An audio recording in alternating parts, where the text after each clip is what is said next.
Good morning, everyone. So I've just been sat in my morning meditation. I don't do this every day, but I do try to, just having some stillness in the morning before kind of everything kicks off.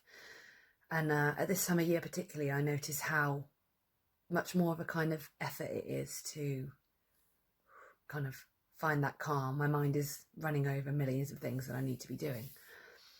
And compassion is something that comes up a lot at this time of the year. And I just wondered if perhaps we could all focus a little bit on having some of that compassion towards ourselves. So this comes in many forms and can be done in many different ways.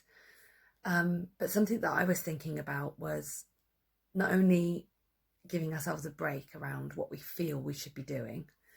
So I know that this kind of, feeling of not doing enough, not having done everything and got everything we need, can come about at this time of the year. But this whole like kind of rushing and pressure and the excessive consumption and gluttony is really quite a Western concept. Having been at Christmas in various different places around the world over the years, I've noticed that this really is something that's definitely made by ourselves here, especially in the UK, maybe the same in the US. I'm sure it's in other places too. And it's just not necessary. I don't know that anybody enjoys that. We're just putting extra pressure on ourselves. So even if it's just having the conversation with our families about buying less, consuming less, just focusing more on spending the time around each other, which I know that we all enjoy, it can also be difficult that in that way as well, all coming together and people that you don't see very often all coming together.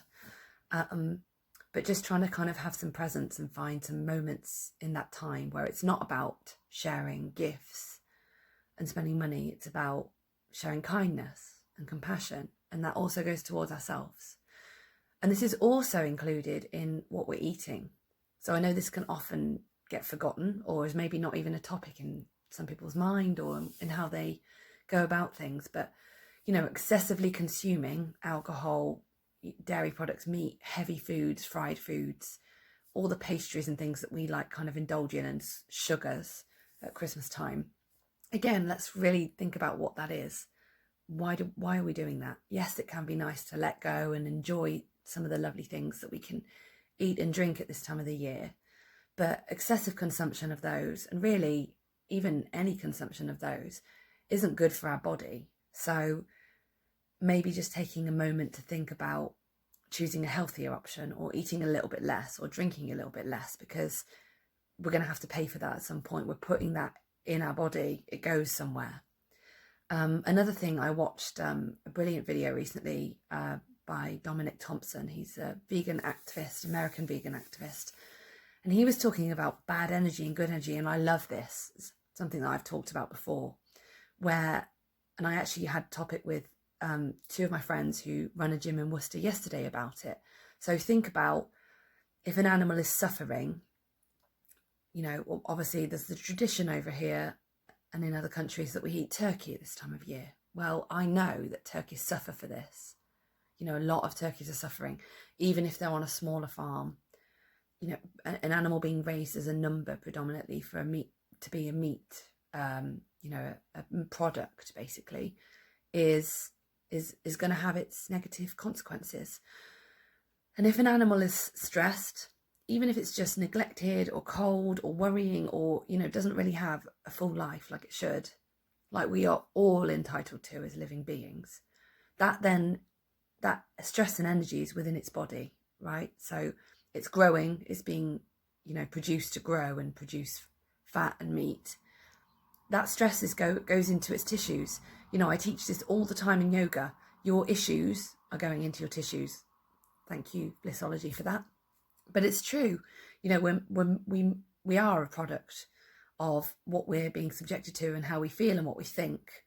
And so if our bodies are being made up by that energy and holding that energy the same way it will happen in animals, that's in their tissues. And then what happens? We then eat that.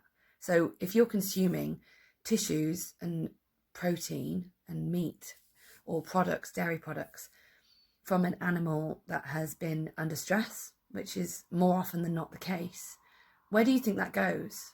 It then you then ingest that and use that to make up your body. So it's no wonder that we're, ill, more stressed than we've ever been, more ill than we've ever been, because we're producing billions of animals under these conditions and consuming them all, and then wonder where that goes. That obviously is then going into us. So it's not really any wonder that we're all more stressed and more ill and more sickly and more, the suicide rates are at its highest, and mental health is a huge problem. We're all feeling the pressure, and we must draw our attention to what we consume, because we are what we eat. And so we can, try and sit and meditate and do yoga and feel good all day long, which obviously has a positive effect. But we have to look at what we're ingesting as well. We can't turn away from that. Are you ingesting products that are inflammatory for your body, such as dairy? Are you ingesting things that are a type 1 carcinogen, such as processed meats? I mean, imagine if you were, we all know the negatives of smoking. We wouldn't let our children smoke, but yet we'll feed them processed meat, which is the same level of a carcinogen, a cancer-causing agent that we're putting into our body. So just by kind of taking note of those things, and maybe reducing, just start by reducing. Less dairy, less meat, finding other alternatives.